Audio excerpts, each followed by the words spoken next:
Aku ingin melihat sekilas dirimu yang sebenarnya, Madawa. Kekuatan, kemasyuran, pengetahuan yang penuh kemewahan, wujud yang kuasa. Aku sangat ingin melihatnya, Madawa. Tunjukkanlah wujudmu yang sebenarnya padaku, Madawa. Hancurkan semua keraguan-raguanku.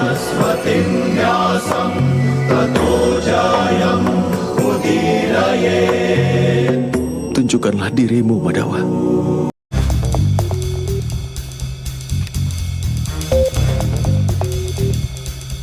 Halo semuanya, kembali lagi di channel Happy Cow.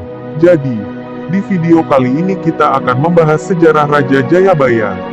Sebelum kita lanjut ke videonya, saya mengingatkan kembali, klik subscribe bagi yang belum subscribe, dan nyalakan lonceng notifikasinya agar kalian tidak ketinggalan di video-video selanjutnya dari channel ini. Oke, jika sudah, kita lanjut ke pembahasan yaitu sejarah Raja Jayabaya. Maharaja Jayabaya adalah Raja Kediri yang memerintah sekitar tahun 1135 sampai tahun 1157. Nama gelar lengkapnya adalah Sri Maharaja Samapanji Jayabaya Sri Warmeswara Madusudana Awataranindita Sutri Singha Parakrama Utunggadewa. Pemerintahan Jayabaya dianggap sebagai masa kejayaan Kediri. Peninggalan sejarahnya berupa prasasti Hantang tahun 1135, prasasti Talan tahun 1136, dan prasasti Jepun tahun 1144, serta Kakawin Baratayuda tahun 1157. Pada prasasti Hantang, atau biasa juga disebut prasasti Ngantang, terdapat semboyan Panjalu Jayati, yang artinya Kediri menang.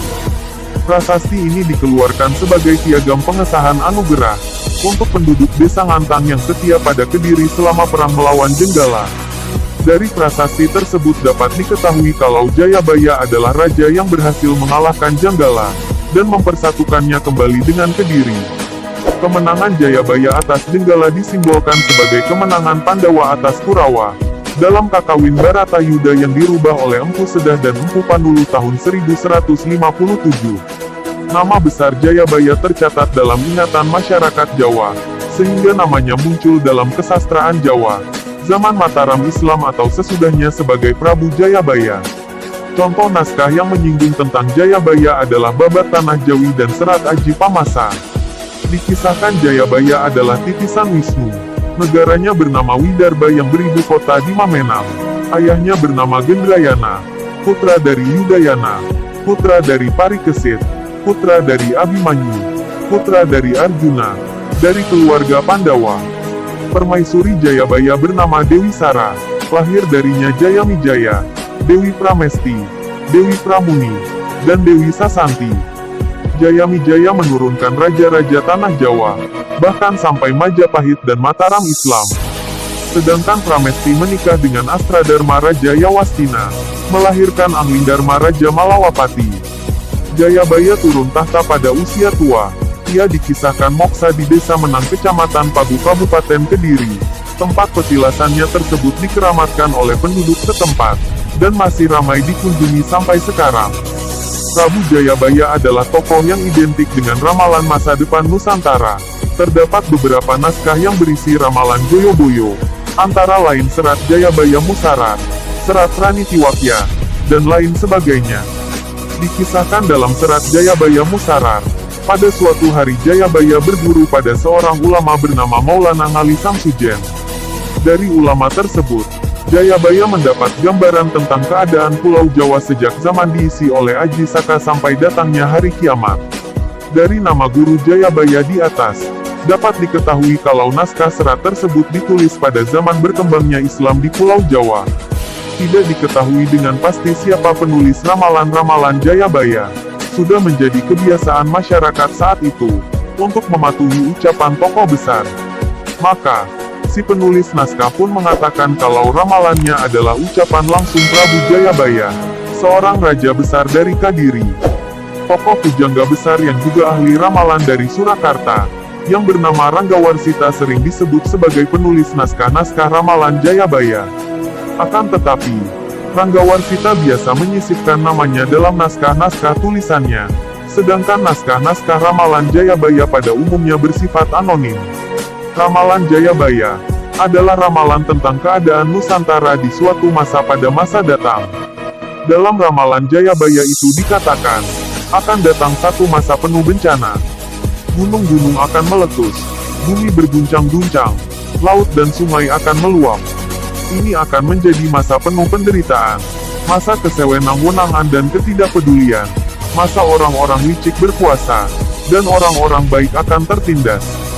Tapi, setelah masa yang paling berat itu, akan datang zaman baru, zaman yang penuh kemegahan dan kemuliaan. Zaman keemasan Nusantara, dan zaman baru itu akan datang setelah datangnya Sang Ratu Adil, atau Satria Piningit. Ramalan Jayabaya ditulis ratusan tahun yang lalu, oleh seorang raja yang adil dan bijaksana di Mataram. Raja itu bernama Prabu Jayabaya tahun 1135 sampai tahun 1159. Ramalannya kelihatannya begitu mengena dan bahkan masih diperhatikan banyak orang. Ramalan Jayabaya ini memang lumayan fenomenal. Banyak ramalannya yang bisa ditafsirkan mendekati keadaan sekarang. Di antaranya, datangnya bangsa berkulit pucat yang membawa tongkat yang bisa membunuh dari jauh dan bangsa berkulit kuning dari utara, yaitu zaman penjajahan.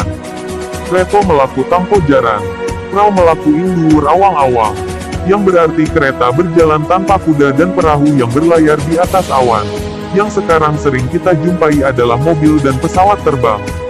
Datangnya zaman penuh bencana di Nusantara, lindu ping pitu sedino, lemah bengkak, pagebluk rupo-rupo, yang berarti gempa 7 kali sehari, tanah pecah merekah, bencana macam-macam.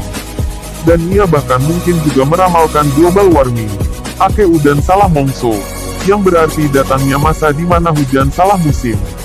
Naik turunnya peradaban sebenarnya sudah banyak dianalisis oleh para ilmuwan, bahkan sejak ratusan tahun lalu. Intinya, manusia atau bangsa bisa berubah, manusia bisa lupa, dan sebaliknya juga bisa belajar. Bangsa bisa bangkit, hancur, dan bisa juga bangkit lagi. Banyak juga teori tentang manusia-manusia istimewa yang datang membawa perubahan. Tapi mereka bukan sekedar manusia-manusia ajaib, melainkan orang-orang yang memiliki kekuatan dahsyat, yaitu kekuatan ilmu, dan kecintaan pada bangsanya, sesama manusia dan pada Tuhannya. Lihat misalnya berapa banyak hadis Nabi Muhammad tentang pentingnya ilmu. Satria Piningit adalah orang-orang yang peduli pada bangsanya, berilmu tinggi, dan telah memutuskan untuk berbuat sesuatu. Merekalah, dan hanya merekalah yang bisa melawan kehancuran, dan akhirnya membangkitkan peradaban. Di zaman ke-8, selalu ada saja orang yang belajar. Di antara banyak orang lupa, selalu ada saja orang baik, bahkan walau cuma satu orang. Kadang, kerusakan itu justru membakar jiwanya untuk berbuat sesuatu, belajar, berjuang, berkorban. Seperti Nabi Muhammad yang melihat bangsanya hancur, atau Soekarno yang melihat bangsanya diinjak-injak. Mereka lalu berjuang menyelamatkan bangsanya. Ramalan Jayabaya mungkin bisa dipahami secara ilmiah, bahwa manusia dan peradaban memang selalu bisa bangkit, hancur, dan bangkit lagi. Dan mungkin karena Jayabaya menyadari manusia bisa lupa, dia sengaja menulis ini sebagai peringatan agar manusia tidak lupa. Dan itulah satu tanda kearifan Sang Prabu Jayabaya. Mungkin, ini juga dorongan pada manusia agar selalu berbesar hati, optimis. Bahwa di saat yang paling berat sekalipun, suatu hari akhirnya akan datang juga masa kesadaran, masa kebangkitan besar, masa keemasan Nusantara. Demikian yang bisa saya sampaikan tentang Raja Jayabaya. Apabila ada kesalahan dalam pembahasan atau pembuatan videonya, saya memohon maaf yang sebesar-besarnya. Terima kasih sudah menonton video ini sampai selesai. Semoga kalian semua selalu dalam keadaan sehat dan bahagia. Jangan lupa like jika kalian suka dengan video ini. Dan jangan lupa share ke teman-teman dan saudara-saudara kalian jika video ini bermanfaat untuk teman-teman dan saudara-saudara kalian. Sekian dari saya, akhir kata saya ucapkan. Wassalamualaikum warahmatullahi wabarakatuh.